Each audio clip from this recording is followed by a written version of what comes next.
Iran জুড়ে চলছে যুক্তরাষ্ট্র ইসরায়েলের তাণ্ডব। রাজধানী তেহরান সহ বিভিন্ন শহরে চলছে মুহুর্মুহু হামলা। একের পর এক তেলের ডিপোতে চালানো হামলায় কালো ধোঁয়ায় ছেয়ে গেছে আকাশ, বাতাসও বিষাক্ত। আইআরজিসির একাধিক ঘাঁটি লক্ষ্য করে চলে রাতভর হামলা। এতে বাহিনীর এক জ্যেষ্ঠ কমান্ডার নিহতের দাবি করেছে তেল আবিব।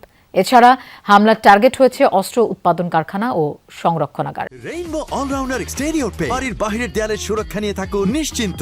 সাথে পাচ্ছেন 10 বছরের ওয়ারেন্টি। ক্রমে বিষাক্ত হয়ে উঠছে তেহরানের বাতাস। একের পর এক তেলের ডিপোতে বোমা বর্ষণ, পরিশোধন কেন্দ্র লক্ষ্য করেও চলছে টানা হামলা। ছড়িয়ে পড়ছে কালো ধোঁয়া ও বিষাক্ত গ্যাস। তেল আবিবের মিসাইল হামলার টার্গেট হয়েছে ইরানের অর্ধশতাধিক গোলাবারুদের সংরক্ষণাগার। রোববার রাজধানী ছাড়াও ইরানের কয়েকটি শহরে চালানো হয় ব্যাপক ক্ষেপণাস্ত্র হামলা।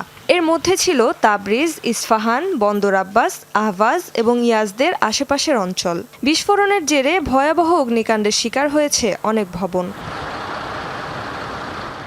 রাতভর হামলায় টার্গেট করা হয়েছে ইরানের রেভলিউশনারি গার্ডের একাধিক ঘাঁটি।